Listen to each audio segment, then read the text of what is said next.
Supremo Tribunal Federal vai julgar já na próxima semana os recursos da decisão que ampliou a responsabilização das plataformas por conteúdos publicados por usuários nas redes sociais.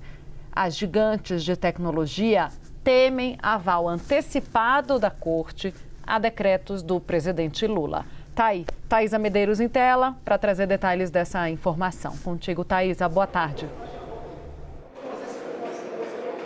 Oi, Tainá, ótima tarde a você e a todos que nos acompanham. É isso, o Supremo Tribunal Federal, o presidente Edson Fachin, marcou esse julgamento para o dia 10 de junho. Era um julgamento que inicialmente aconteceria de modo virtual, pelas sessões virtuais do plenário, aquele movimento que os ministros depositam seus votos, não tem debate, mas aí foi transferido para o plenário presencial. Então, portanto, no dia 10 de junho, esse tema vem para o plenário para esse debate entre os ministros. O que está em jogo são os recursos apresentados pelas Big Techs sobre a decisão da Corte que ampliou a responsabilização pelos conteúdos publicados pelos usuários das plataformas. E aí, então, os recursos serão analisados no formato presencial, permitindo aquelas discussões, as interações entre os ministros e, portanto, pode ser um julgamento que se estenda aí por conta do assunto bastante espinhoso. Nos recursos que vão ser analisados, inclusive, vale a gente trazer aqui, são do Google e do Facebook, a empresa Meta,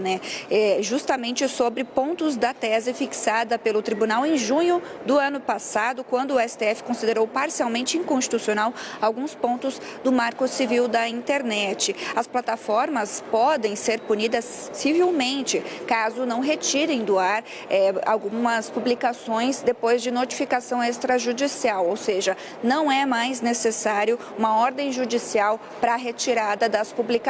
E isso aumenta o nível de responsabilidade das plataformas em relação ao que está publicado. As Big Techs alegam o quê? Insegurança jurídica, principalmente, existência de omissões e obscuridades nessas regras que foram colocadas pela Suprema Corte. O Google também fala, por exemplo, numa demanda de estabelecer critérios mais rígidos para as notificações, como a identificação do denunciante e a indicação de um link sob suspeita. Então, pede mais detalhamento a respeito desses critérios. Nosso diretor aqui da CNN Brasília, Daniel Hittner, trouxe uma apuração importante a respeito desses bastidores em relação aí às Big Techs, de que reservadamente as grandes empresas desconfiam, inclusive, de uma ação articulada entre a mudança no formato desse julgamento no Supremo Tribunal Federal e os decretos que vêm sendo publicados pelo governo federal, e desconfiam dessa ação casada para que justamente os decretos presidenciais e a decisão do STF de mudar o formato do julgamento consigam ali juntamente dialogar, que se antecipem às eventuais ações de inconstitucionalidade e já se emitam sinais favoráveis previamente para viabilizar então uma discussão na mesma linha, que seja de comum acordo. Então essa é a conversa nos bastidores entre as Big Techs e isso acende um alerta então a respeito de como vai ser conduzido o julgamento no Supremo Tribunal Federal marcado para o dia 10 de junho. Volto com vocês. Obrigado, Thaisa Medeiros. Também aquelas decisões judiciais contra as Big Techs estão envolvidas nessa ameaça de tarifaço de 25%. Está tudo conectado, Gustavo Uribe. Tudo acontecendo ao mesmo tempo. E a gente sabe o que vai acontecer no final, né?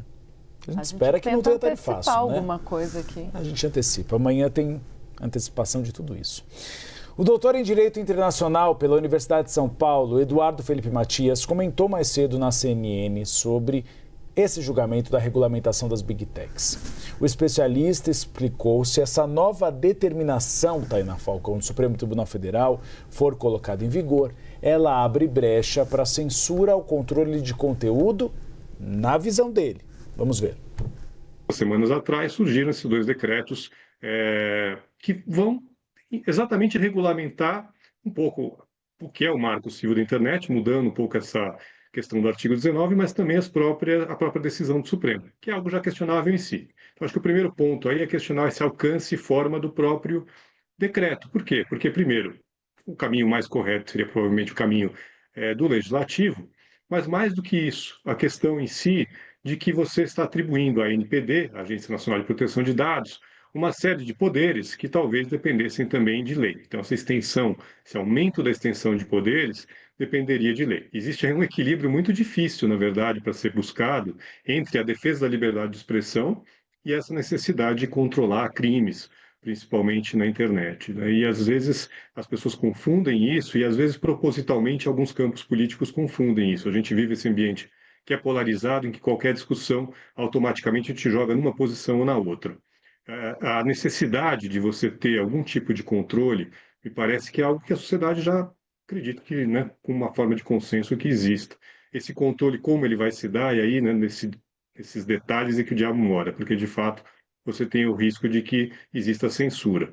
Agora, o que eu vejo aí, você tem claramente uma prerrogativa que seria do Congresso, é uma prerrogativa que ele não exerceu, então a gente não tem ainda uma legislação, em grande parte, que o Congresso se omitiu ou não chegou a um consenso necessário para ter uma legislação mínima, e aí os outros atores da sociedade, né, o judiciário, o próprio executivo, começam a querer intervir.